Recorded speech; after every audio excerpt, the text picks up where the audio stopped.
जाता है सायंकाल के समय 4 कर्म नहीं करने चाहिए। गोधूली वेला में भूल करके भैया 4 कर्म नहीं करने चाहिए कि आहारम मैथुनम निद्रा स्वाध्यायम च चतुर्थकम।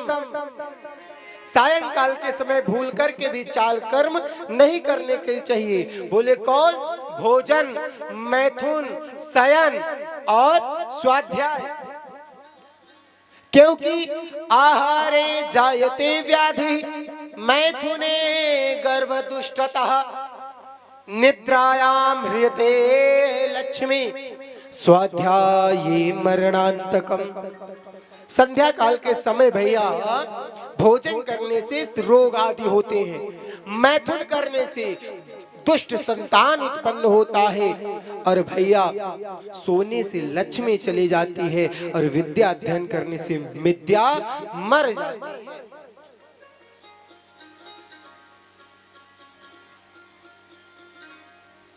भैया जब तिथि नहीं मानी तो सायंकाल के समय गर्भाधान किया और कहा, हे चांडी, तूने आज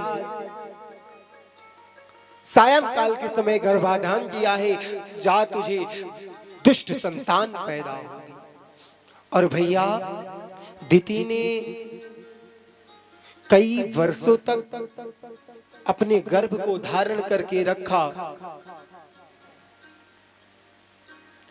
भैया उनके गर्भ से इतना तेज प्रकाशित होने लगा कि देवताओं का तेज फीका पड़ने लगा। पूछे ये उनके गर्भ में था कौन? तब ब्रह्मा जी कहते कि हे देवताओं, मेरे मानस पुत्र सनकादिक भगवान श्री हरि के प्रिय द्वारपाल से एक बार जो प्रिय द्वारपाल हैं जय विजय, मेरे पुत्र जितनी समय जाने लगे भगवान से मिलने, जय विजय ने रोक दिया कि रुको, अभी भगवान से नहीं मिल सकते। 3 बार जय विजय ने सनकादिक को रोका है, और भैया 3 जन्म राक्षस बनोगे, दैत्य बनने का सनकादिक ने श्राप दिया था जय विजय को। और ये जय विजय ही इस बार इस जन्म में दिति के गर्भ में हिरण्याक्ष और हिरण्यकशिपु के रूप में आ रहे हैं। 3 श्राप इन्हें कौन मिला? एक श्राप में तो हिरण्याक्ष और हिरण्यकशिपु,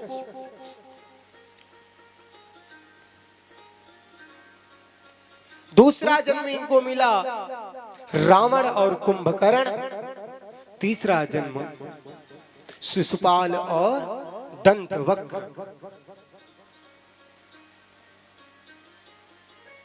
सौ वर्ष पूर्ण हो जाने पर दिति ने 2 जुड़वों पुत्रों को जन्म दिया, हिरण्यकशिपु और हिरण्याक्ष। हिरण्याक्ष दिग्विजय के लिए निकला, दिग्विजय करके पृथ्वी को धरातल में भैया ले जाकर बसा दिया। ब्रह्मा जी के नासिका रंध्र से वाराह भगवान का प्राकट हुआ। वाराह भगवान ने ललकारते हुए हिरण्याक्ष के कहा, हिरण्याक्ष रुक। तभी हिरण्याक्ष बोल पड़ा, सत्यम वयंभो वन गोचरा मृगा। अब ये वन गोचर मुझे आकर के ललकारेगा। भगवान ने कहा, युष्माद्धान मृग ये ग्राम सिंहान।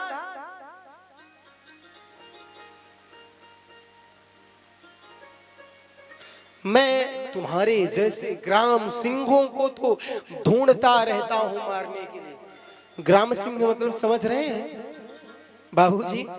ग्राम सिंह मतलब समझ रहे हैं? अब कोई महापुरुष आए गांव में विशिष्ट, तुझसे कह दो आओ आओ भैया, आप तो हमारे यहाँ ग्राम सिंह हो, तो भैया सीना चौड़ा हो जाएगा। लेकिन भैया संस्कृति की गाली भी इतनी मीठी होती है तो किसी को बुरा ना लगे। संस्कृत में ग्राम सिंह को जहाँ कहा जाता है गांव का कुत्ता। भाई गांव का शेर कुत्ता ही तो होता है। तो भगवान ने कहा तुम जैसे श्वान को मारने के लिए मैं अवतार लेता हूं। और भैया भगवान ने हिरण्याक्ष के कनपटी पर जो एक तमाचा जमाया कि हिरण्याक्ष का गोविंदाय नमो नमः।